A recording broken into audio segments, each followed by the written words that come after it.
shaped before, moved by the sound of his voice, and seas that are shaken and stirred can be calmed and broken for my regard. And through it all, my eyes are on you. And through it all, it is well. And through it all. Nessa passagem que nós lemos, no capítulo 3 de Oséias, Deus nos conta a história do profeta que teve que comprar a sua mulher de volta para ele. E tudo isso para demonstrar aquilo que Deus teve que fazer por amor ao seu povo. Então nessa noite nós veremos que Deus manifesta o seu grande amor pelo seu povo, entregando o seu próprio filho como preço definitivo pela libertação deste povo. Vamos ver isso a partir dessa passagem em 4 partes. Em primeiro lugar, vamos considerar o amor de Deus buscando o perdido. É isso que nós temos no verso 1. Disse-me o Senhor: vai outra vez, ama uma mulher, amada de seu amigo e adúltera, como o Senhor ama os filhos de Israel, embora eles olhem para outros deuses e amem bolos de passas.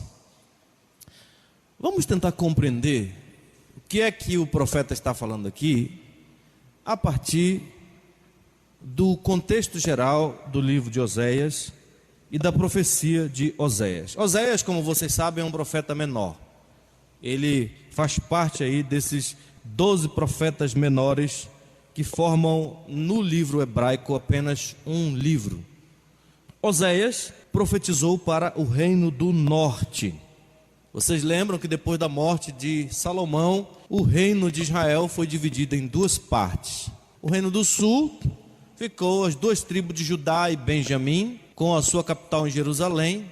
O reino do norte, com as suas 10 tribos, ficou comandada por Jeroboão I, que não quis saber da dinastia de Davi. Eu não sei se vocês lembram, lá no livro de Reis, ele construiu alguns bezerros de ouro, colocou em algumas cidades e disse: olha, chega, acabou essa história de ir para Jerusalém cultuar a Deus.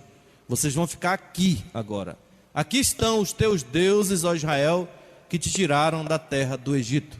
Na realidade, o Jeroboão fez isso porque ele estava com medo de perder o seu poder. Então ele ficou pensando assim: olha, se esse pessoal continuar indo para Jerusalém, eles vão acabar se curvando ao rei davídico que está lá, o filho de Davi, e eles vão acabar me matando depois. Então, para que isso não aconteça, ele coloca ali 2 bezerros, um em Betel e outro em Dan, e ele obriga o povo do norte a cultuar esses bezerros como sendo o Deus que tirou ele do Egito. E a palavra de Deus diz que isso foi uma violação do 1º e do 2º mandamento da lei de Deus, que diz: não terás outros deuses diante de mim, não farás para ti imagem de escultura. E na semana passada eu mostrei para vocês que Deus é um Deus zeloso. A palavra zeloso significa ciumento, não aquele ciúme mesquinho que brota do nosso coração por causa do nosso orgulho. Deus é um Deus ciumento no sentido de que Ele tem um zelo profundo pela sua glória. Por Ele ser o Deus criador dos céus e da terra e o nosso Deus, Ele exige que cada um de nós possa devotar os seus afetos somente a Ele. Quando nós damos o nosso afeto a qualquer criatura de Deus, a Bíblia chama isso de idolatria e traição a esse Deus. E foi exatamente isso que Jeroboão, no reino do norte, fez. E se você estudar a história do reino do norte de Israel, você vai ver que uma frase se repete sobre eles: e ele andou nos caminhos de Jeroboão, seu pai. O que culminou com uma grande apostasia do reino do norte e uma devastação do reino do norte por meio do exército poderoso da Assíria, em 722, levando o reino do norte cativo e destruindo completamente aquelas 10 tribos. É exatamente a este reino do norte, cheio de idolatria, de traição a Deus, que o profeta Oséias está falando. Agora você veja que no capítulo 1 de Oséias, ele menciona aí a época na qual ele profetizou. Ele menciona 4 reis de Judá: Uzias, Jotão, Acais e Ezequias. Uzias, ele reinou cerca de 52 anos. Jotão, seu filho, reinou cerca de 16 anos. Acais reinou cerca de 16 anos. E Oséias morreu no reino de Ezequias. 65 a 70 anos de ministério. O reformador João Calvino diz assim: isso é um exemplo de paciência, de modo a não desanimarmos, ainda que o Senhor não nos liberte imediatamente do nosso fardo. O verso 1 ainda diz que ele profetizou nos dias do rei Jeroboão, filho de Joás. Aqui já é o Jeroboão II. E a época de Jeroboão II foi uma época de grande prosperidade para o povo do reino do norte, assim como para o reino do sul. Isso levou ao abuso do poder, ao ateísmo, a todo tipo de coisas ruins contra o nome do Senhor. Nós lemos de forma muito vívida essa realidade quando a gente lê, por exemplo, o profeta Amós, denunciando o reino de Judá, denunciando o reino do norte, por ter se afastado do Senhor, mesmo diante de tantas prosperidades. Depois da morte desse Jeroboão II, que é na época de Oséias, a situação do reino do norte ficou muito ruim. Para vocês terem uma ideia, houve a queda de 6 reis no espaço de 30 anos. 3 deles governaram por apenas 2 anos, 4 foram assassinados e 1 foi deposto. Com isso eu estou falando que Oséias profetizou então numa época de apostasia espiritual, de abandono de Deus, de distanciamento do Senhor. E ele recebeu uma das missões mais difíceis da vida de um homem, de um ser humano. Veja aí o capítulo 1, no verso 2, o que é que está dito. Quando pela primeira vez falou o Senhor por intermédio de Oséias, então o Senhor lhe disse: vai, toma uma mulher de prostituições e terás filhos de prostituição, porque a terra se prostituiu, desviando-se do Senhor. Na primeira vez que Deus falou com o profeta, ele disse para ele: olha, Oséias, você vai casar com aquela mulher chamada Gomer. Essa mulher ela é uma adúltera. E tem mais, ela vai ser infiel contigo, e ela vai ter filhos que não são teus, são filhos de prostituição. Com isso eu estarei ensinando a você e ao povo de Israel qual é a real condição do meu povo. A terra se prostituiu, desviando-se do Senhor. Se prostituir é você deixar o Deus a quem você fez um pacto e passar a servir a criatura no lugar do Criador. Pode ser que você passe a servir a você mesmo. Pode ser que você abandone o Senhor e diga assim: eu não quero mais saber de nada, eu serei o Senhor da minha vida. Isso é idolatria. E foi isso que aconteceu. E aí o Oséias então casa com essa mulher chamada Gomer. E ele tem 3 filhos com ela. O primeiro filho chamou-se Jezriel, verso 3 ao verso 5 do capítulo 1. E vocês sabem que Jezriel foi o lugar onde Jeú exterminou a família de Acabe. Jezriel lembrava ao povo de Israel uma cena de chacina, de sangue, de destruição, de morte. Era a mesma coisa que mandasse colocar o nome do filho de Hiroshima e Nagasaki. Lembra o quê? Destruição. Eu vou trazer devastação contra vocês. O segundo filho, do verso 6 ao verso 7 do capítulo 1, foi uma menina que ele chamou de Lo-Ruamá, que significa desfavorecida ou desgraçada. A infidelidade de Israel chegou ao seu limite e agora só lhe resta a desgraça, o desfavor de Deus. E por fim ele teve outro filho e ele lhe chamou Lo-Ami, que significa não meu povo. Aí ele explica: porque vós não sois meu povo, nem eu serei vosso Deus. Vocês lembram do que foi que Deus disse para Abraão no pacto abraâmico, em Gênesis 17? E eu serei o teu Deus, e tu serás o meu povo. Mas agora Deus está dizendo: eu não sou mais o Deus de vocês, e vocês não serão mais o meu povo. Cada nome desse que Deus mandou colocar nos filhos de Oséias, eles transmitem uma mensagem para o povo de Israel, que Deus trataria o seu povo não mais com misericórdia, mas com vingança, porque Ele é um Deus zeloso do seu nome e da sua glória. E vocês me traíram e me abandonaram e passaram a adorar os deuses da modernidade, ou deuses da pós-modernidade. Vocês estão vivendo com os amantes de vocês. Vocês estão servindo os Baalins, conforme o capítulo 2 vai dizer. É o nome de Baal que está na boca de vocês. É a ele que vocês se devotam. Será que haveria esperança para alguém como a mulher de Oséias, que simboliza o povo de Israel, que simboliza você nessa noite? Meus irmãos, haveria esperança, porque o Deus da justiça, o Deus da vingança, também é um Deus que ama o seu povo com um amor eterno e inexplicável. Como disse o profeta Jeremias: com amor eterno eu te amei, por isso com benignidade eu te atraí. A única esperança, então, de um povo que se afastou do Senhor, e da tua vida, que também tem abandonado o Senhor dia a dia na sua caminhada, está não em você, mas no amor que Deus tem por você, por meio de Cristo Jesus, o nosso Senhor. Mesmo que para isso Ele mesmo precise passar uma grande vergonha pública por você. O Senhor tem um amor que busca o perdido. Por isso Ele ordena que Oséias vá lá no mercado de escravos e compre a sua mulher adúltera de volta e ame esta mulher de novo. Verso 1: o Senhor me disse: vá, trate novamente com amor a sua mulher, apesar de ela ser amada por outro e ser adúltera.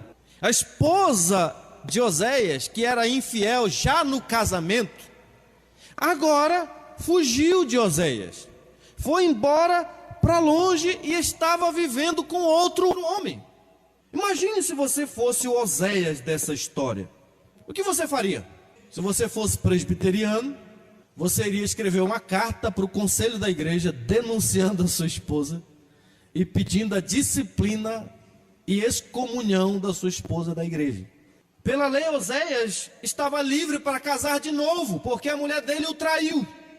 Mas vocês não podem esquecer que nessa história, Oséias representa o amor de Deus por Israel, e não o amor de Israel por Deus.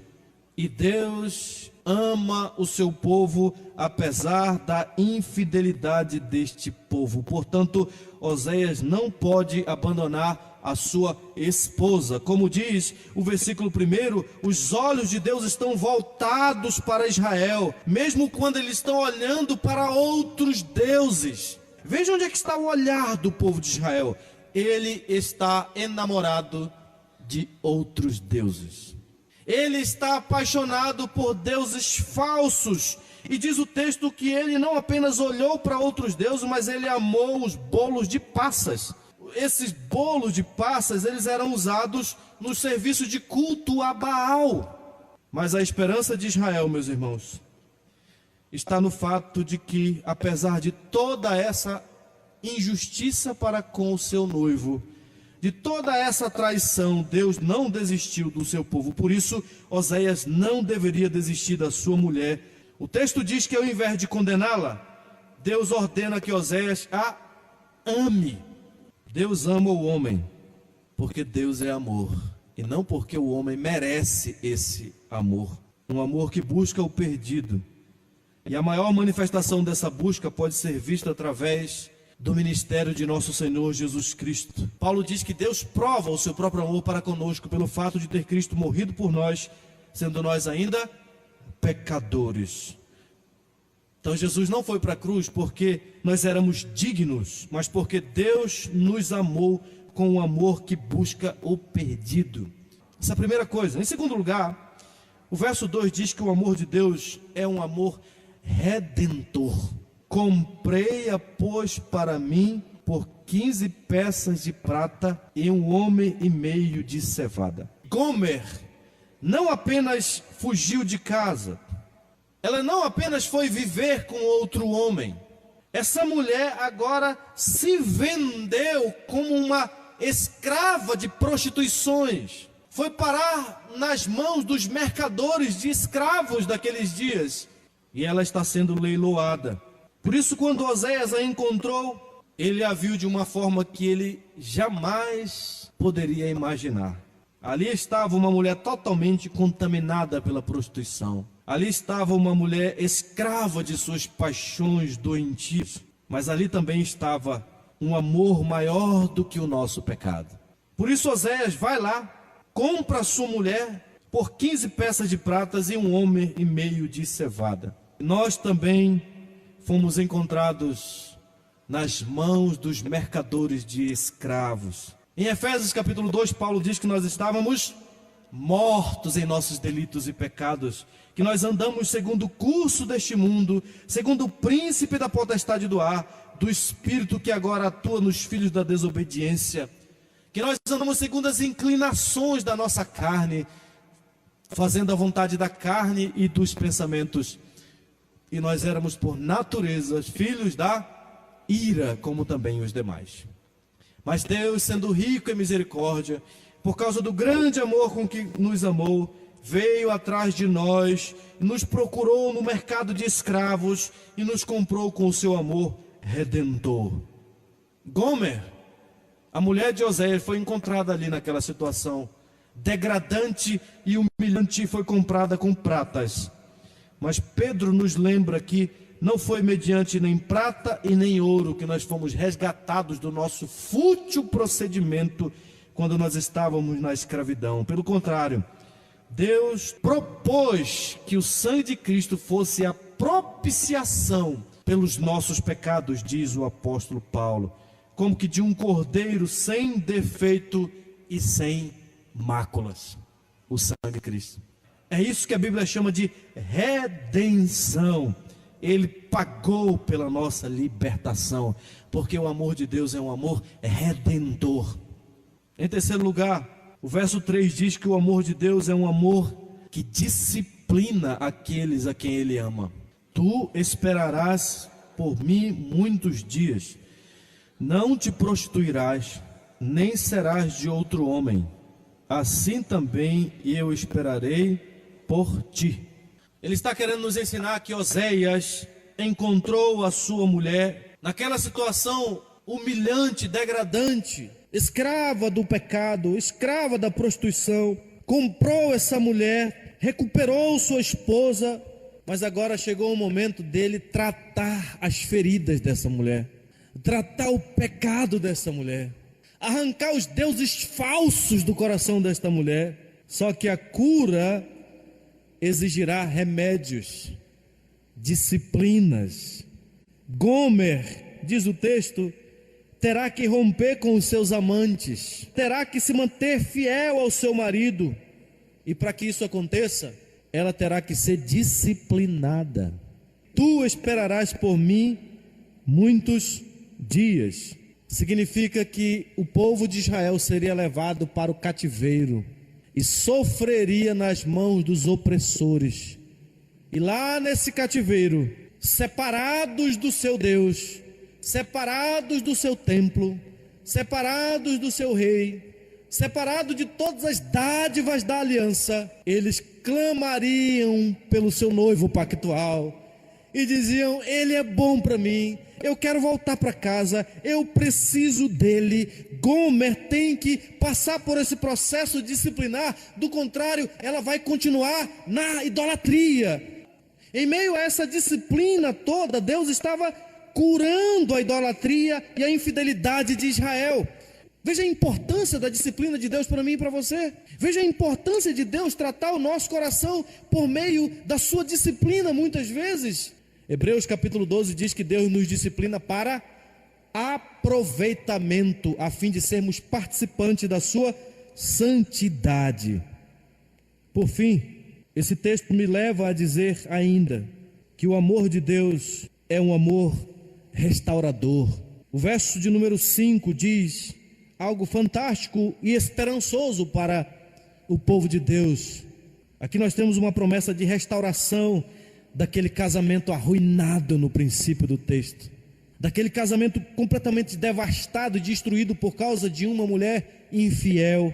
Sim, meus irmãos, é verdade que por causa da desobediência Israel irá ao cativeiro, mas vai chegar um dia quando eles entenderão as coisas, quando eles abandonarão seus ídolos, quando eles vão voltar ao lar e vão buscar somente ao Senhor como seu único marido, como seu único Deus, e a Davi como legítimo rei de Israel.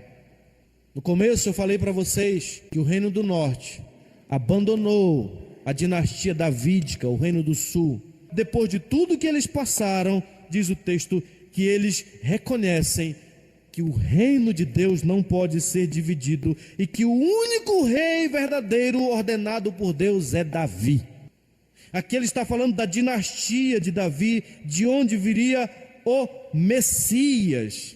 O nosso Senhor Jesus Cristo, o maior filho de Davi, a geração e a descendência de Davi, a quem o próprio Davi lhe chamou Senhor no Salmo 110, e a quem o Pai concedeu o trono de Davi, conforme está lá em Lucas capítulo 1, versículo 32. Ele lhe dará o trono de Davi, seu pai. Veja que o texto diz: e nos últimos dias, tremendo, se aproximarão do Senhor e da sua bondade. Na Bíblia, esse termo últimos dias é um período que começou com a primeira vinda do filho de Davi. No Novo Testamento, a igreja do Senhor é o novo Israel de Deus. E essa igreja se une ao único filho de Davi, entra na aliança davídica, recebe as bênçãos da aliança, que estamos nós. Mas não só isso, os descendentes físicos de Davi também estão inclusos aqui. Porque o apóstolo Paulo fala lá em Romanos capítulo 11 que vai chegar a plenitude dos gentios e todo Israel será salvo. E o Israel significa a junção desses dois povos, judeus e gentios, mas os judeus estão lá. E nós cremos, meus irmãos, que os judeus ainda virão à fé, não todos, obviamente, mas muitos deles, e confessarão a Jesus Cristo como o único rei davídico, legítimo, ordenado por Deus para este mundo. O Matthew Henry, comentando essa passagem, diz assim: eu não sou capaz de dizer até que ponto devemos esperar uma conversão geral da nação de Israel, mas estou certo de que devemos orar para que os judeus possam se converter ao rei davídico, a Jesus Cristo nosso Senhor. E o texto diz que todos se voltarão ao Senhor e virão o quê?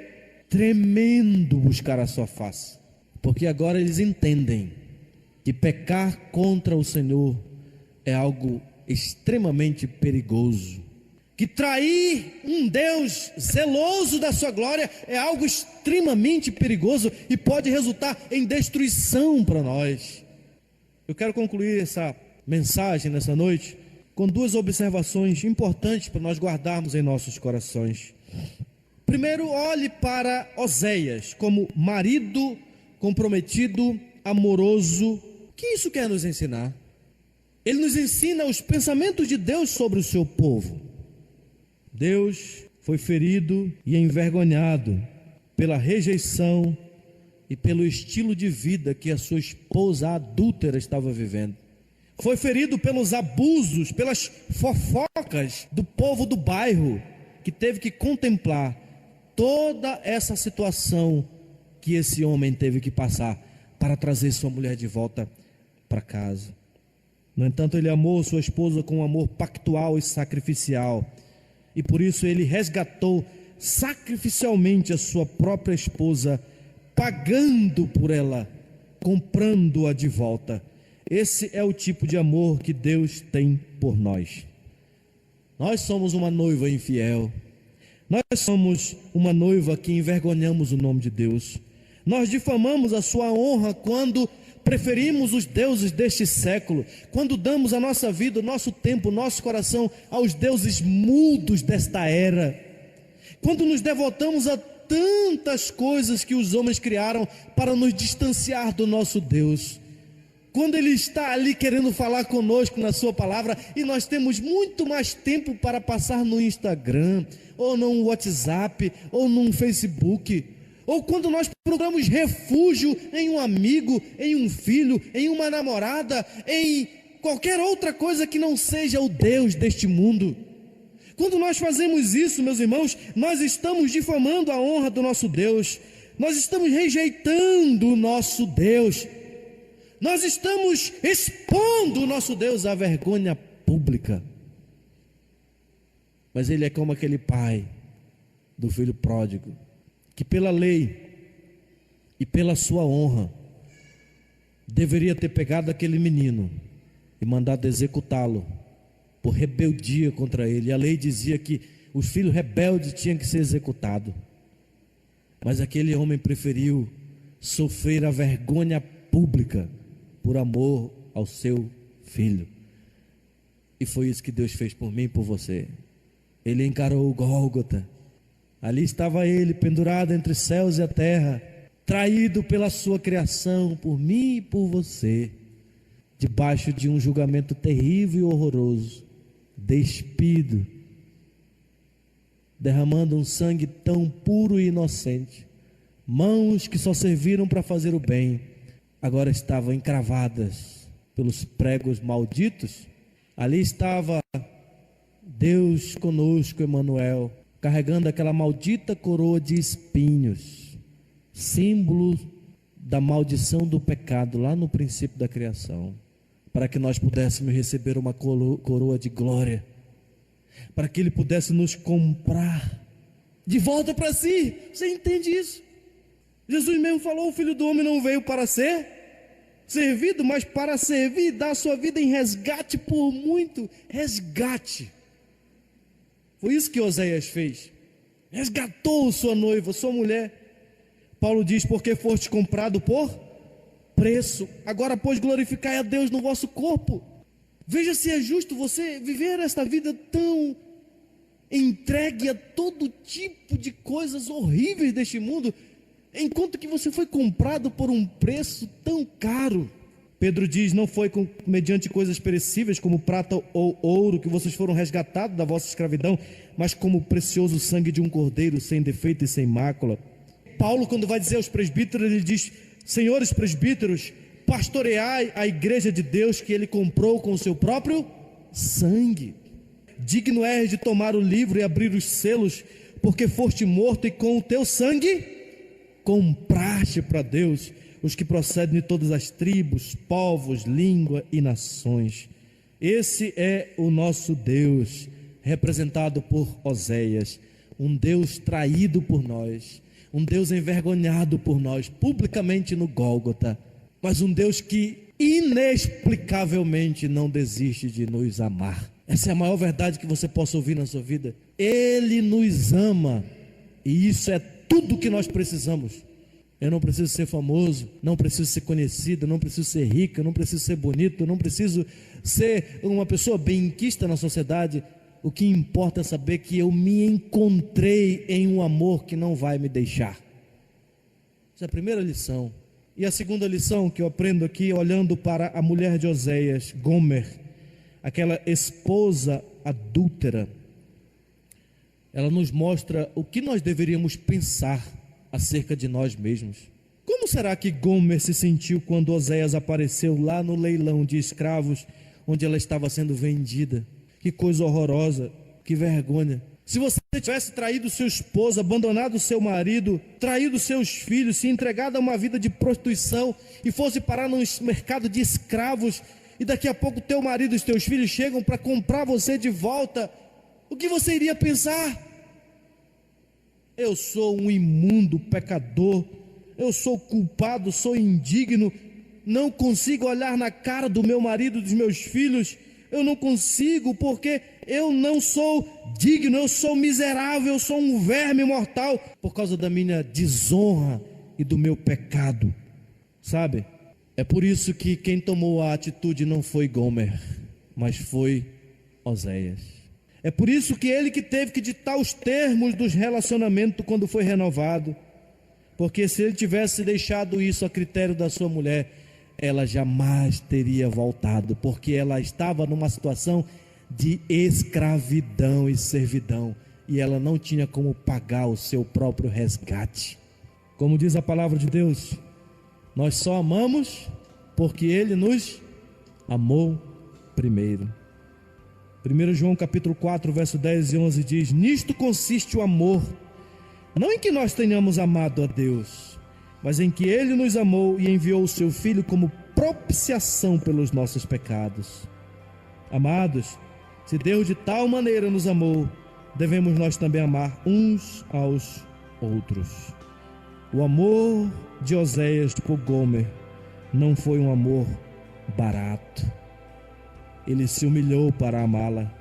Ele amou e sofreu. O amor de Deus por nós também foi sacrificial.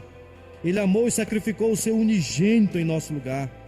Ele poderia com justiça ter se divorciado de nós e dito: vocês não são mais meu povo, vocês são objetos da minha indignação, estou me separando de vocês eternamente e vou lançá-los na condenação eterna.